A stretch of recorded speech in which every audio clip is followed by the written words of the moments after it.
Welcome back to Movies TV Mad. You can follow me on Twitter at Movies TV Mad. Now, 2 days ago, this is actually really exciting, and I can't believe I forgot to talk about this on yesterday's DCEU Daily. Wow, look at this. Yes, this is Sasha Calle with a cardboard cutout of Wonder Woman with a Superman hat. I actually got a Superman hat, Sasha, but a very different one. So, what it says is, me and my super friends. Now, either she's just messing about, she's just trying to hype us up a bit, or actually she's throwing out some hints with the permission of DCWB and Andy Muschietti. So, could it be plausible that Sasha Calle's Supergirl is actually a member of the Earth 1 Justice League when we first meet her? Now, of course, this would be somewhat problematic because there's no explanation. You can't just plop her in there, and I think there would be issues from fans. You know, where does she come from? There could be something else going on here. She could join the Justice League at the end of the Flash movie. Maybe Wonder Woman has known about her all this time. It's very interesting to me in Zack Snyder's Justice League Snyder Cut that Wonder Woman, Gal Gadot, Diana Prince seems to know a lot about Superman. She repeatedly calls him Kal-El. Who told her that name? You know, who told her that name? How does she know this stuff? You know, you are Kal-El from Krypton, you are the last son of Krypton. She knows all this stuff, right? So, we know that it's probably common not... Let's go back to Man of Steel, right? We go back, so basically Zod, when he makes his big broadcast before he invades Earth, he talks about Kal-El. So everybody knows who Superman's name is. That's fine. And everyone knows about Krypton. So I suppose somewhere along the lines, Diana, because it's common knowledge, and before we see her in BVS, she probably could have easily found this out by just watching the news. So I get that. But could Diana have been hiding Sasha Calle's Supergirl all this time? Now, we don't know if she's actually Kara Zor-El or if she's actually another version. Now, there's been lots of rumours. I mean, we've talked about it on here. We've wondered if she's from Michael Keaton's Batman's universe, if she's Michael... I mean, how can she be Michael Keaton's daughter? We discussed that theory the other day. Maybe he and Helen Slater's Supergirl got it on. Unlikely, but you never know, right? And of course, Nicolas Cage. You know, she could be Nicolas Cage's Superman's daughter. There's rumours of him appearing. With what Nick's doing right now, I mean, I can't see Nick doing this, but then I don't think Nick would refuse the chance to play Superman one last time or repeated times, because it was heartbreaking to him, a huge Superman fan who owned Action Comics #1 for several years before he auctioned it off for charity. So maybe he would do it, who knows? So there's been these theories. But it's very interesting when she talks about me and my super friends. So she doesn't necessarily have to be a member of the Earth 1 Justice League. There could already be a Justice League in Keaton's universe. We were never introduced to a Justice League. But don't forget, when we first see Batman 89, you know, Batman's in his early stages there. Because, you know, people don't really know who he is. And people are kind of shocked that a guy dressed up as a bat is doing all this stuff. So later on, after Batman Returns, maybe Batman set up his own Justice League, and maybe Nicolas Cage's Superman is a part of that, and maybe Sasha Calle's Supergirl is a part of that as well. Wherever she's from, she could already be established. We may not see an origin story here, but maybe she will explain stuff to Barry. So it's very interesting when she talks about me and my super friends, but it's even more interesting that she's standing there with a cardboard cutout of Wonder Woman. This means that there's going to be some kind of future friendship with Sasha Calle's Supergirl and Gal Gadot's Wonder Woman, or maybe another Wonder Woman. We've heard rumours that they've actually cast another version of Wonder Woman. This would make sense because we're delving into the multiverse. People were saying they're recasting Gal Gadot. I don't know what the future is for Gal Gadot, to be honest with you.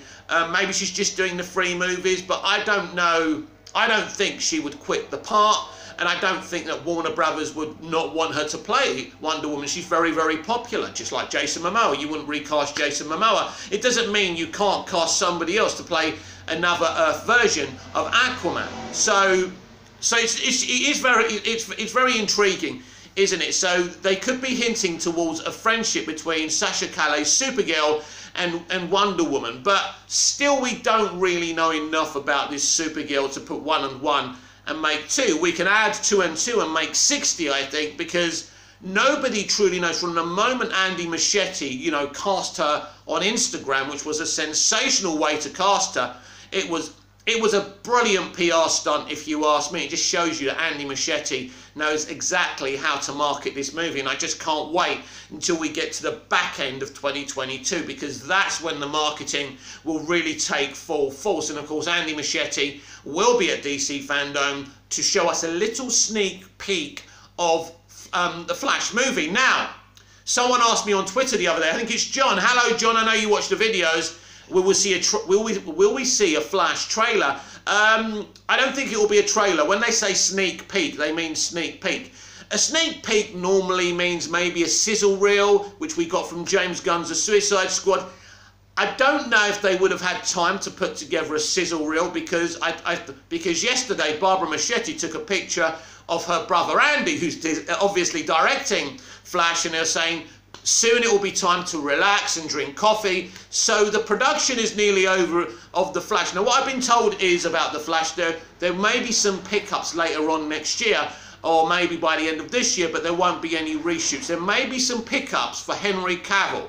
I don't think Henry Cavill shot his scenes. Now, yesterday it was announced that Henry Cavill will return to The Witcher for a 3rd season. I'm very happy for Henry, by the way, but it is frustrating, because soon he would have had more screen time as The Witcher than actually fucking Superman, and it's very frustrating. We need to see him back in some form or the other as Superman, and I hope that happens. So, yeah, it's incredibly exciting as we get closer and closer to fandom, and we try and theorize what they're going to show us. I mean, just imagine, they're going to show us stuff from Aquaman and the Lost Kingdom. Probably no sneak peeks, because they haven't, well, they shot very little, but then again, Matt Reeves didn't shoot much for the Batman, so maybe we'll get a short little trailer, but the cast will be there quickly. They'll probably be talking from the set of Aquaman and the Lost Kingdom. Very awesome. The Flashpoint sneak peek. Black Adam, we'll probably get a trailer for Black Adam as well.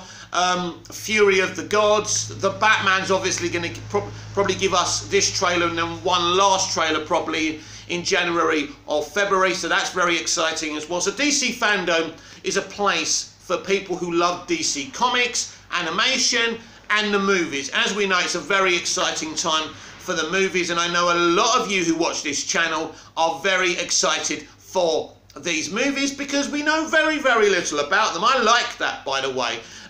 The problem was from the inception of the DCEU, for example, the Snyder movies showed too much footage. I remember watching Man of Steel and feeling I watched the entire movie from the trailers. They were great, they were exciting, they got me excited, as did BVS, but they showed us far too much, and you really don't want to do that. You want to create an air of mystery. I mean, the Superman Returns opening teaser trailer was amazing. You had Marlon Brando's voice over it, and then you had Brandon Routh's Superman floating in space, closing his eyes, opening them, then flying. It was epic. And that's how you promote a movie. You don't want to give too much away. You want surprises. I mean, revealing Doomsday was nuts. I think they revealed Doomsday to get people hyped up, but it had the opposite effect, because a lot of people didn't think Doomsday should be in the picture so early on, because once we saw Doomsday for BVS, we knew they were going to kill Superman. It was fucking obvious, right? And that causes problems. You want that kind of controversy to remain after people see the movie, not before. And that is bad marketing. And at the time I thought, what's the big deal? You know, it's exciting to see Doomsday. I was actually excited to see Doomsday.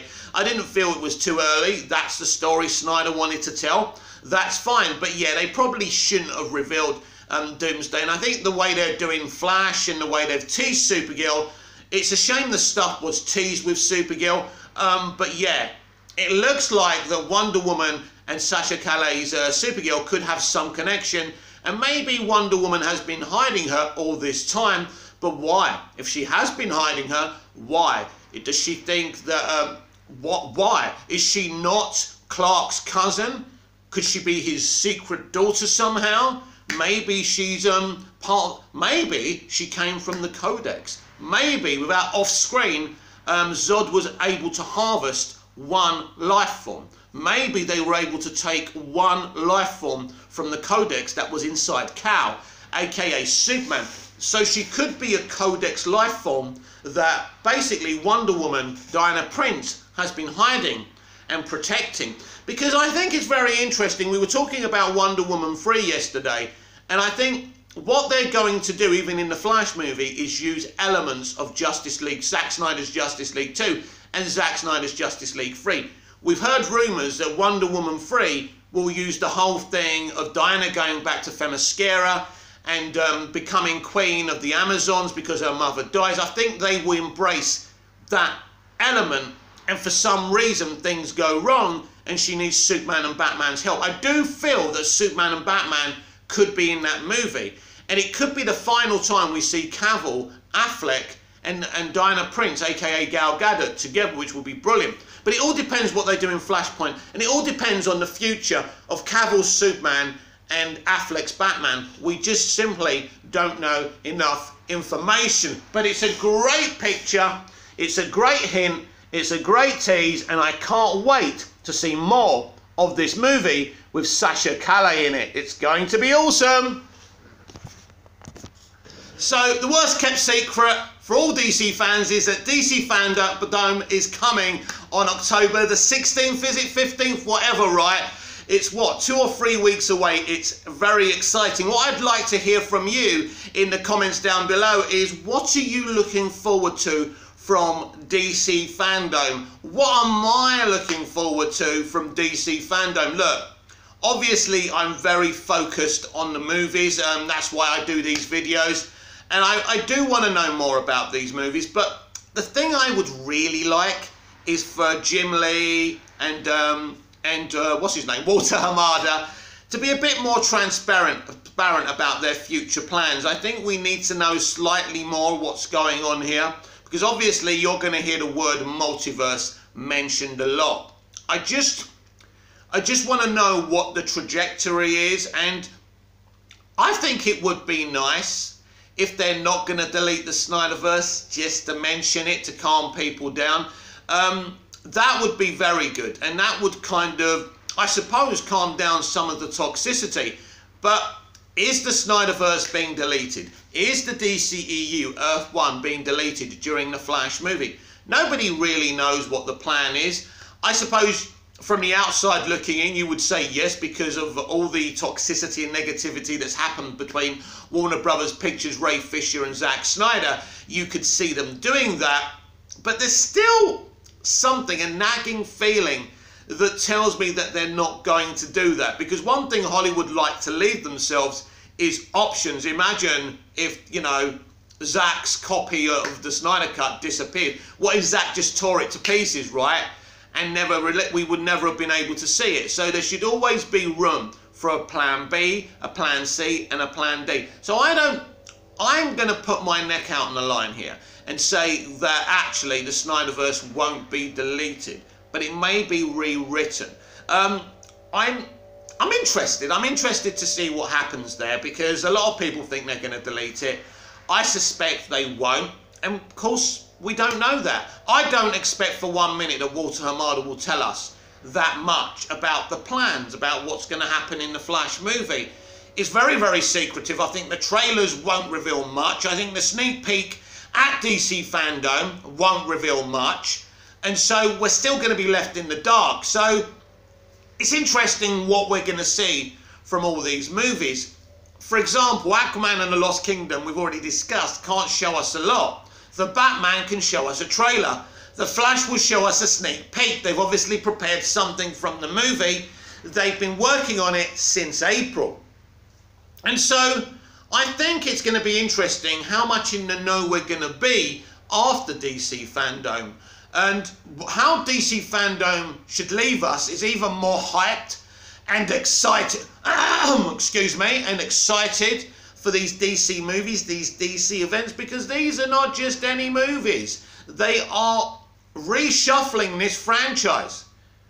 And at the end of next year, by the time we finish Aquaman and the Lost Kingdom, we should be in a very different place in the DC live-action universe. And that's not including the DC stuff on HBO Max as well. So, and who knows, people like me, if we're even going to be able to see the HBO Max stuff. Because it's only available in America. They're doing an international rollout, but it's a very slow international rollout. So we don't know. And so that, rather than saying I'm looking forward to this, or I'm looking forward to that, I'm interested in this multiverse strategy. I've always been interested and fascinated by it, as you know, from the moment they actually announced it.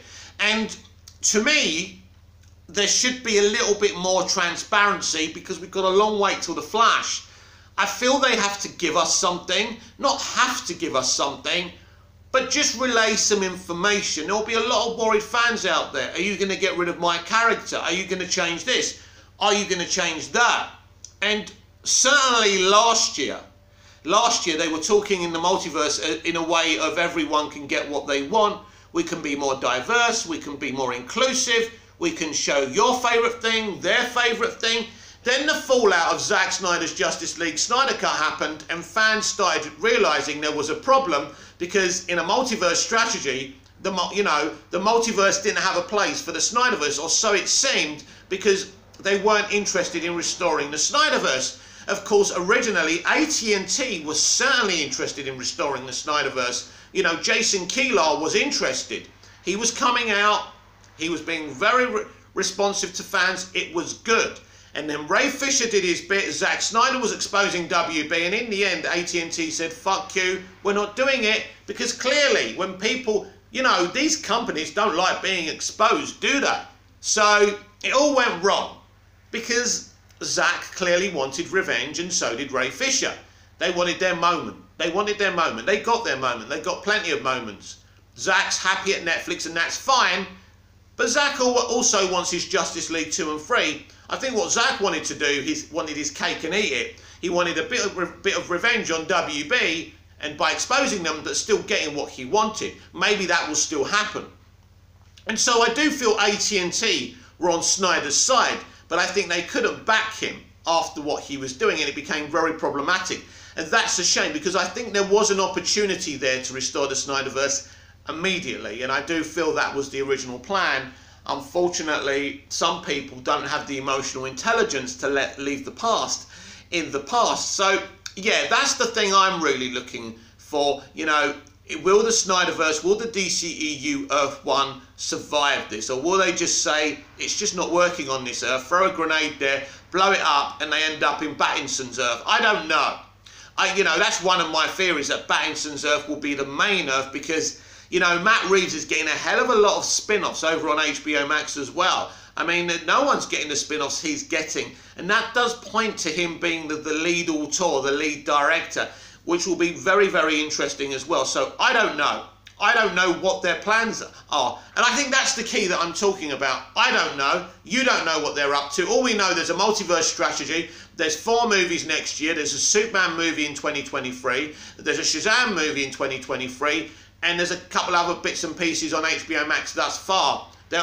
I would imagine there'll be more announcements for 2023 and maybe even 2024, but that might be a bit too organised and, you know, but a bit too pre-organised for DC and WB. Although if they did announce stuff for 2024, I would be very, very impressed. So yeah, I mean, in terms of the film, I'm interested in the sneak peek for The Flash. I just don't think they're going to give us anything huge for that sneak peek, and I suppose I am trying to dumb down expectations, because, you know, people think, oh, what are they going to show us? We may get a scene between Keaton and the Flash. We may even get a scene between Keaton, the Flash, and Sasha Calle's Supergirl. Maybe even Ezra and Sasha together. That would be cool. I don't think they're going to reveal who she's connected to. If they do that, I mean, it's a huge spoiler, but it's not a huge spoiler, because the film is called The Flash. But it would be very exciting if we were to find that out. I don't expect us to find much out, but It's exciting. So that's one of the elements I'm excited about DC fandom, seeing this sneak peek from The Flash. I think it will be very exciting to see more from the Batman. Matt Reeves spoke so well at last year's DC fandom as well. So I'm looking forward to see what he does and what he tells us about. But he's certainly one of the big players in the future of DC live action. You see, the future of the DCEU is like a present you have to wait till Christmas to unwrap. Nobody knows what's in the box. Is it socks? Is it a PS5? And that's really what the future of DC live action is. Is it socks or is it a PS5? Is it what we want or is it what we don't want? And I suppose we're just going to have to wait and see. The problem is here, what's in the package is ever so important, because if the right thing isn't in the package, it's over. It's over, and I don't know what they'll do. I would imagine Zaslav may just concede and say, we're starting again, or let's give Snyder another go. I don't know. I don't know. It would be a nightmare if it didn't win. And obviously, you know, if it doesn't work, I don't know if they would give Zack a chance. Maybe they would just pull the fucking pin totally and say, let's give it all a break for a few years. But Zaslav, I don't think, would do that. He knows if DC's done properly, how profitable and marketable it can be. Right now, DC live action isn't as marketable, anywhere near as marketable as the Fast and the Furious franchise, and other franchises as well, and obviously nowhere near the MCU. And so, although they've got their own problems with those cases, they could lose the rights to some of those characters. I don't think they will, by the way. But isn't it fun to see the Marvel MCU fans suffer after all the stuff they've done and said about us? It's fun. Don't worry, guys and girls and everybody else, you won't lose anything. But these are going to be court cases that are going to last for a lot of years. So enjoy that, and you're going to hear the name Toborov a lot. Good luck to you. Anyway. So, you know, interesting times. But I do like what Ann Sarnoff and Walter Hamada and Jim Lee have done ever since the Snyder Cut. It's been announcement after announcement. And there hasn't been an announcement where I've kind of raised my eyebrows and said, oh, you know, like even a lot of people raised their eyebrows about, you know, Ta-Nehisi Coates and J.J. Abrams developing a black Superman movie. I ain't got a problem with it, you know. I don't think you should be deleting a white Superman and putting in a black Superman, but if he's, you know, if he's another Superman instead of, you know, erasing another Superman, that's fine. And the Val Zod Superman, again, very, very exciting. So I haven't heard an announcement that's made me think, oh, this is bad. You know, some people, prominently Snyder fans, making fun of Super Pets. It's just a bit of fun. It's just for the kids. You don't want to watch it, don't watch it. But it's got a lot of star voices on it. It's an exciting little project. It's all part of it. So all the announcements they've made, Blue Beetle, Batgirl for Christ's sake, exciting. Very exciting. So yeah, I think with the announcements are good, but it's all about the execution of said announcements. Let's see how on the ball they are at DC Fandom. Yesterday was Christopher Reeve's birthday, so as you know, I have a great love and affection for Christopher Reeve and his portrayal of Superman. It's not just that Chris was, for me, definitely the greatest Superman, and that's not doing down Henry Cavill, because I love his Superman, but you've got to understand that Christopher Reeve's Superman was my first Superman. So there's that. I do love my milk. Anyway, so that got me thinking to who is Superman to me? What does he mean to me? But more importantly, what is he to me? Now, it's interesting with Superman the movie because it did try and create the narrative of the 1938 comics. But it's unlike what people think. And Siegel and Schuster, the creators of Superman, loved that film. They actually cried, and they even gave Donna a statue, a golden statue of Superman. So they really appreciated Superman the movie. I have no idea what they would have made of Man of Steel, Superman Returns. Definitely would have hated Superman 4. We'll get to Superman 4 though, because when I saw Superman 4 in the movie theatre, I actually kind of enjoyed it and wanted to see more of Nuclear Man and Superman duking it out. I thought it was okay. That doesn't excuse what Cannon did and the betrayal Cannon did to Christopher Reeve.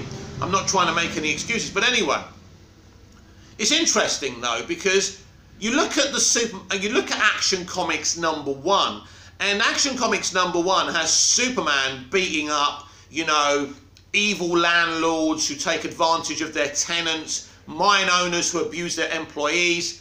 He was basically the first social justice warrior, but doing it in a good way, not like they're doing it today. Social justice warriors today are full of hate for everyone else, and apart from the demographics they think are okay.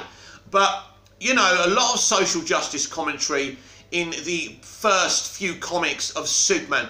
And, you know, he wasn't gentle with the villains back then, because the villains back then weren't Brainiac and aliens and all that. As I say, it was these people that were taking advantage of their employees, their tenants, men beating up their wives. He would beat the shit out of husbands who beat up their wives. So it was great.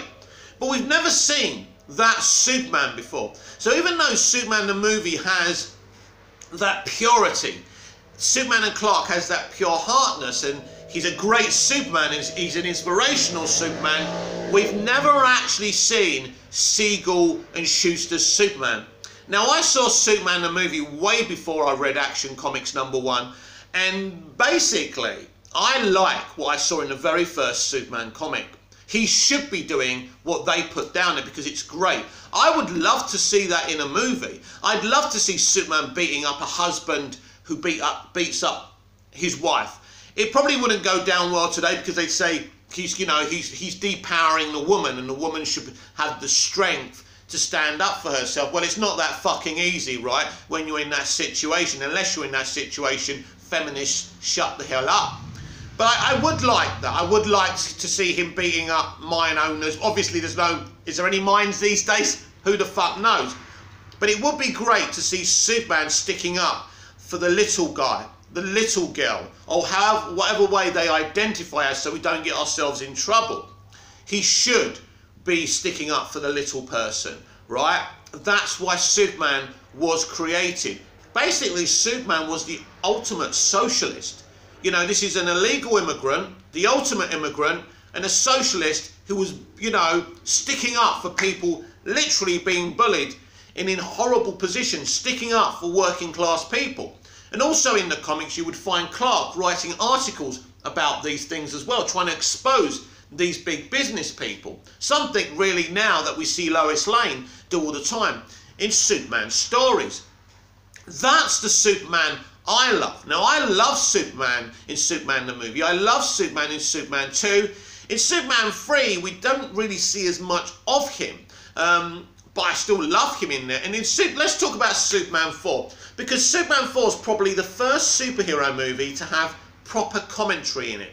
And the commentary is nuclear disarmament. And this was Christopher Reeve's idea, because, you know, he co-wrote this movie. It was his idea, because he never had any intention of doing a Superman 4. His idea was to do commentary about nuclear disarmament and start a new era of Superman. So they kind of found a new love interest for him, which didn't go down too well. Her name was Lacey Warfield, who was played by a very, very, very famous model. And I mean, she was tall, she was beautiful, quite a good actor as well. I actually like Lacey Warfield in the film. I think she was more than just a pretty face, more than just a model. She was great. I just don't think that her and Reeve had the chemistry, but Reeve did as much as he could. As Clark, actually, it kind of worked, that relationship.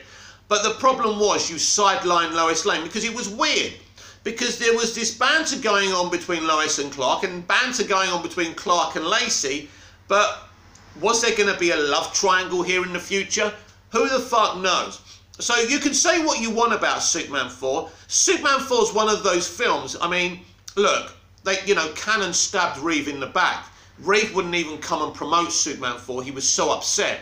You know, and rightly so. This was going to be the last time he was ever going to play Superman. But obviously, if it would have been a success, which it wasn't, he would have played Superman multiple times more. Now, how old was Chris when he did Superman 4? I'm not quite sure. Early 30s, late, he must have been in his 40s, surely. Maybe approaching 45 or no, a bit younger than that, surely. So obviously it wasn't limitless the amount of times he could have gone on, but I think another couple of times, definitely, he could have done another trilogy. So it would have been interesting. And he does two wonderful speeches in Superman 4. There's the one at the UN, which I fucking love, always makes me tear up, as the last one does. And I think Lacey asks Lois, what's he going to say? And Lois goes, something wonderful, which he does. And the music's great, it pulls on your strings and it shows you who's Superman really. That's the Superman from the comic books, by the way. Someone who is inspirational, who makes great speeches. So, a lot of people, when Chris spoke to Tom Mankiewicz, the writer of Superman the movie, he said, Chris, never have Superman dealing with stuff that he can't solve, you know, real life problems. You know, this is why they tried to, in the Second World War, not have Superman solve the Second World War and just kill Hitler. It was a bit awkward, right? Because that would have kind of, I suppose, disrespected the, you know, the efforts of the Allies back in the Second World War. And that's what they said. And I think I definitely agree with that. But in terms of nuclear disarmament, it wasn't about Superman solving the problem. But in the film, he does attempt to solve the problem because the governments won't do it. So this little boy writes a letter to him. So he decides to do it. But I actually think it was a good idea. And I actually think say that word again, it's one of the most great words in the world. I think Reeves' execution of that idea was done very well. That's the element of the film that actually works. But when you cut down a film and withdraw its budget, you lose the most important part. And the nuclear disarmament part was great. The problem is with the story is he attempts to rid the world of nuclear arms, Lex Luthor steals them, creates Nuclear Man, and in the end he says, in another speech, he says, I've realised it's not my job to solve these kind of problems. That's kind of problematic because you've tried to do it, then you're not going to do it. As I say, the way they did it was a little bit problematic. So probably Tom Mankiewicz was right that you shouldn't really go after doing those kind of things. But I still think there's elements of Superman 4 that I really, really like. But yeah, just to reiterate, what I love about Superman is the guy sticking up for the little person in the first ever Superman comics. Let me know what Superman means to you. Happy birthday, Chris. We all know you're looking down on us. You were a great Superman, a great advocate for people who were disabled. You tried to walk again. I was distraught when I heard you died because I really thought that Christopher Reeve would walk again. But we have the memories. He is one of the greatest actors of all time and certainly one of the greatest Supermen, one of the greatest actors to ever play a superhero. He lit the blue touch paper. He's a pioneer and he always will be. This has been the DCEU Daily. I'm Mick, your host with the most. Just ask your girlfriends and your wives. And I will see you again in tomorrow's DCEU Daily. Until then, goodbye.